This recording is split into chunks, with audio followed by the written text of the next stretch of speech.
Greetings, friends, and happy Christmas to you all. We are filled with joy because we are celebrating the birth of our Lord Jesus Christ, the one we call Jesus, the one we call Emmanuel, the one we call Lord, who comes in the name of the Lord, the one we called the Prince of Peace, the one we called the Lord of Lords, who has the exousia and the dunamis, as we celebrated on the solemnity of Christ, the King of the universe.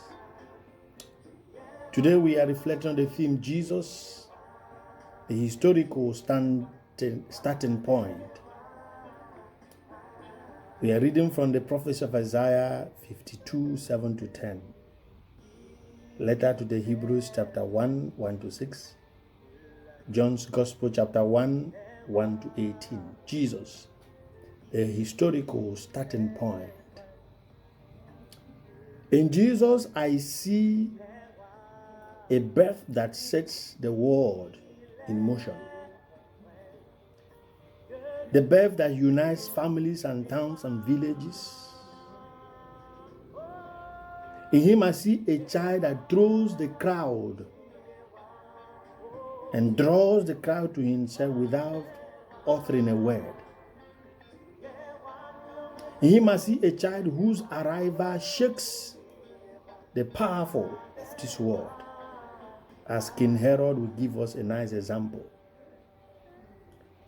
In Jesus, we are celebrating the birth of our salvation, the birth of peace, the birth of hope, as Isaiah tells us today.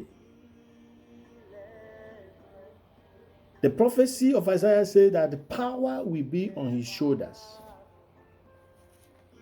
Imagine a baby who has set the kings of the east, Mechion, Balthazar, and Jasper, on their way just to pay him homage because they recognize in him the wisdom of God. His name is the only name that is capable of saving the world. Matthew 1:21, Acts of Apostles chapter 4 verse 12. Because he is Emmanuel, God with us. Matthew 1:23. Now, thanks to his light, the gospel tells us, Jesus is only one capable of dispelling the darkness. John elaborates this when he writes, in the beginning was the Word, and the Word was God, the Word was God, the Word was God, and all that was made, we are made or was made by this Word. John chapter 1, verse 1 and following. Now, in Christmas, as we are rejoicing, we are celebrating the festival of unity that reconciles humanity with God. Keep in mind the reason of the incarnation. For God so loved the world that he sent his only begotten Son, that whosoever believes in him will not perish, but will have life everlasting. We are still within this framework of God's love for the world. So we are celebrating the manifestation of that love of God to humanity. In him, Jesus, God speaks directly to us because he is the man created by God to be his perfect image. Even though he is God, he was begotten and not made. In him, God addresses us as sons and daughters. John says his people did not receive him, and he went away. To the fact that all who receives him, he gives the power to become son and daughter. In him we bear the stamp, the seal, and the nature of God. And that is why Hebrews chapter 1 verse 1 to 6 will tell us that he has begotten Jesus as son, which he didn't tell to angels. Imagine that Of all that God did in the life of Israel, all the signs and wonders, all the plagues realized in Egypt in favor of Israel, this Israeli religion could only produce a small group with a religion that is limited by time and in space. But imagine a young man who never asked people to form religion in his name, but who came to teach the way to righteousness, who made less noise. Now myriads of troops are gathered in his name, which even started at his birth. The holy innocents offered their blood for him. Imagine the birth that influences the whole world, even those who do not know about him. In this child Jesus, there is something that amazes me.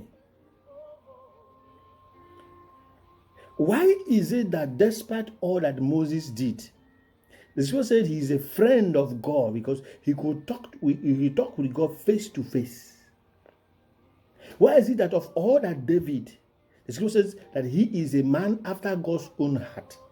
Of all these people do, it is Jesus who could usher in the reign of grace, the era of grace, the era of truth, the era of life.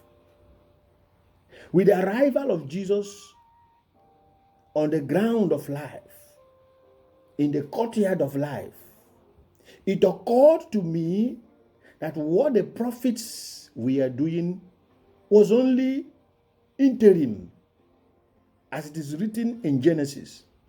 This reference to Genesis, at first value, you may not understand the point it's making. But when you reflect deeply, you understand what that will tell you. Genesis chapter 2, verse 10.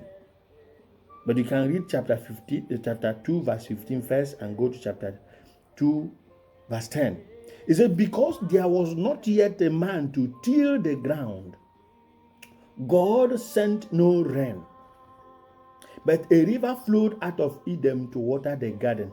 When you read Isaiah chapter 55, from 9, 10, 11, 12, Isaiah will tell you that as God sends the dew and the rain to water the ground, without going up to him, without doing this job, it must not go up without doing this job of watering the soil. God's word will not go back to him unless it accomplishes its purpose. Now God sends rain according to this Genesis chapter 2, verse 15 and verse 10. Because he sends rain so that man can cultivate. But because he has not created man according to this version, water flowed from the garden to water. Water flowed from the river to water the garden. Remember, the dry land that has sea does not make the land fertile. What makes the land fertile is the rain and the dew. So all the prophets and all they were doing were like makeshift, because the main man that will bring true salvation has not yet come. The prophets and their passages, the kings, the leaders, we are just passing time, interim, until at the pleroma, the accomplishment of all times, when God sent his son, born of a woman, to save humanity that is under the law. Galatians chapter 4, verse 4 and 5. Now, of all that Moses did, of all that David did, a man after God's heart, a man that could talk with God face to face, it was in the era of Jesus, the era of courage, the era of grace, that light, that salvation, that truth came. And that is why Jesus, the Word and the light. The psalmist says, in your light we see light. John tells us that we are privileged to have Jesus as our light because we accept him as our Lord. By the love of God for the world, John chapter 3, verse 16, the popular verse that everybody knows, Jesus was given to us as a gift of salvation. In his manifesto of Luke chapter 4, the Spirit of the Lord is upon me. He has given me unction, his power, his anointing to bring liberty to the captive, freedom, sight to the blind, and to the poor, the good news. The good news. The good news, in this good news is salvation. Because he came to do what others could not do, to tackle sin that is the cause of death.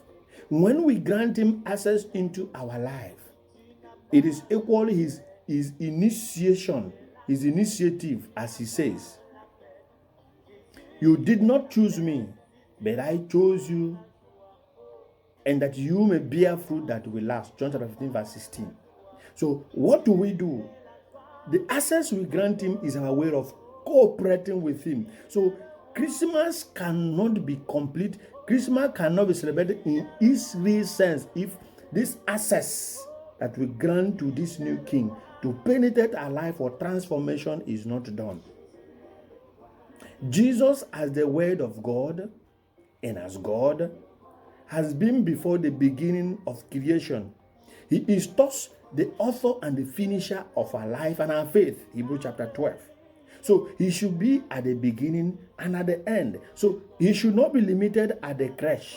It's not limited at the crib we are building. It should not be limited at the new houses we are painting. It's not be limited at the feasts and the journeys of meeting township, all this joy. It should be given a permanent place in our hearts for transformation. And that transformation will be visible in the way we treat our friends, we treat our brothers and sisters, the way we are open to the reality of conversion. If this is true, that Jesus is the author and the finisher of our life and faith, our acceptance of Jesus as our light, as our life, is in other words our way of permitting him to finish what he has initiated in us at creation and redeemed the revived by his death and resurrection. Now, to draw the curtain, I want us to go through points of reflection to make it concrete and bring it home. What do you remember about this young teacher, Jesus? As you're celebrating, what do you hold as tangible thing while celebrating this feast? What surprises you about this child, Jesus? Has he paralyzed something in you? Has he uprooted something in you? Has he raised? Has he resurrected? Has he healed something in you? Has he sown something new in you? Now, if we don't have time to reflect on this influential child, Christmas will come as it comes every year. It will come, it will go. But until we make it personal, it will remain an ordinary feast of cooking and eating, drinking and dancing, changing clothes, painting houses, exchanging of gifts, coming back for town hall meetings, town hall celebrations, end of the year meeting, and get together without spiritual impact. But until we reflect on this season, reflect on the impact of the one at the center of it, we cannot celebrate it joyfully according to the spirit of Paul, as he said that the kingdom of God is not about drinking and eating, but it's about righteousness, peace, and joy that comes from the Holy Spirit. May Emmanuel and Jesus bless us. In the name of the Father, of the Son, and the Holy Spirit. Happy Christmas to you all, and may you rejoice in full joy. Amen.